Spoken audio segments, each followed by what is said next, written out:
Hi class, I'm here and I'm at the library, so I will be looking around watching my back. But I was sitting here and I was about to go home, but I thought about you guys. So before I pull off, I'm going to make this really quick, really important video. So whoever watches the video, for extra credit, you can write a 2-page paper and tell me your thoughts and your opinion about this subject. So I'm going to call this video, I'm so mad at God. Yeah, let's go with that.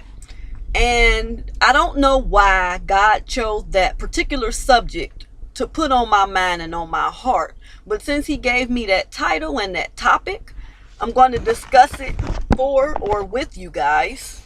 My shirt moving all over the place. Here we go.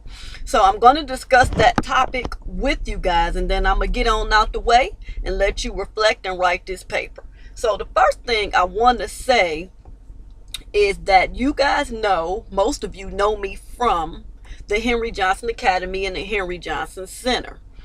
What you may not know is that before we accomplished the things we're doing right now, we didn't get off to the best start. We were in another location in a huge mansion, which was 8 bedrooms. We paid for beds for that facility. We had it fully decorated. We went and took the classes and the certification to become a group home. We did a ton of work. I think it was the day before the group home was supposed to open. Somebody came in and stole all 16 beds. The facility was 5 floors, a basement, an attic, and 3 floors of bedrooms with the works, dining rooms, fireplaces on each floor, everything. They came in, they stole all 16 beds, or I think 15 of them. They might have left one. It's been a few years, but they even took the windows off the place. They took the gutters. It was just a hot mess. And then we went in, we started doing some repairs, and then they came back and stole some more stuff. And finally I said, I'm done with this. Because at that point, I don't believe insurance would have even paid for anything else anyway. So I wasn't sure what I wanted to do. I took a break. I said maybe this center just wasn't meant to be after all these years of preparing and all this work. I just said, okay, I quit. Well, at least for now. And so the center was on hold or closed or whatever we were doing, but I went and became a professor.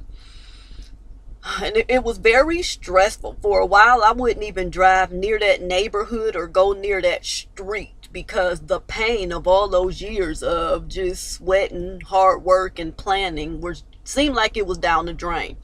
And I even went and told some of the local media people about what had happened and the work we were trying to do and the people we were helping before the place was broken into, because we were already providing services out of that facility.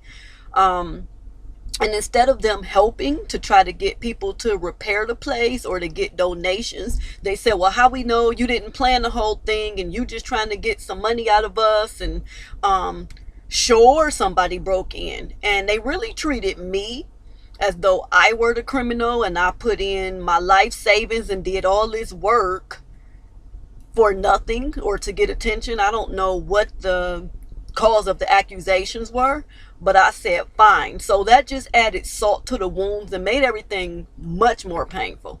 And I'm sharing this because now our center is doing well and we have a new facility and we paid cash. So this is better than I ever could have dreamed. Now I can't say I was never mad at God about this particular experience, but I understand how other people could be, or I could have been, because this was my life's dream, to open a center and a school and to bless people and do great things. And then it just wasn't anymore. Everything was taken away and it was just gone. And so what happens a lot of times, people get bitter and they're mad at God and they're mad at other people when they see someone else living their dream, yet you're not living your own. And there's people mad and bitter with me right now. And sometimes I hear it from other people, but sometimes I hear it myself. And the reason this is called I'm mad at you, God, is because a lot of the times we don't even know God has something bigger and better for us. The last facility we had was in a really bad neighborhood with a lot of high crime. And so people were scared to come there, and it was dangerous, and there was so much going on. Our new facility, it's in the suburbs, and we go get the people from those bad neighborhoods and we bring them to better neighborhoods. We get to give them clothing and food, and they feel safe while they're with us. And then God has just done so many miraculous, wonderful things and taken us to an entirely new level. But it was because I trusted him. I never got angry with him. I never got jealous of anybody else accomplishing their own dreams. So all of this impacts how your outcome occurs and what's going to happen next. So what I want you guys to do, and what I'm challenging you to do, is to say, okay, God, that didn't work, but what's next? I trust you. I believe you. I'm not going to be bitter and jealous of other people who've accomplished what they want when I haven't yet.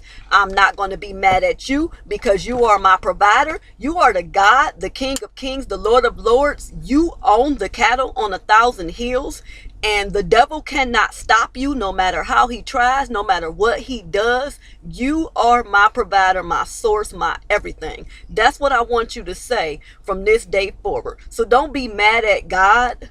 Don't even be mad at the devil, because the Bible tells us that God wins and his children, they win. So laugh at the devil. Take the pain, because I'm not going to tell you to lie. It's painful. Get you a piece of paper, get you a pencil, write down the things you're mad about, and keep that journal. Because in a year, 2, 3, you're going to look back at all that and laugh and say, look what the Lord has done. All of that is going to be memories. There's a man in the Bible, his name is Manasseh, and it means to forget. And I'm going to tell you why. Joseph, one of the men in the Bible, he named his son that. He said, I'm so blessed now. I was in jail. My life was messed up. It seemed like I was going to die there and everything was going wrong.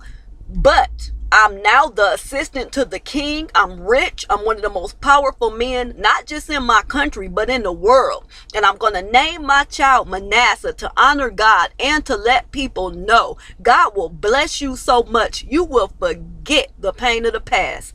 So as I close this, don't be mad at God. Don't be bitter.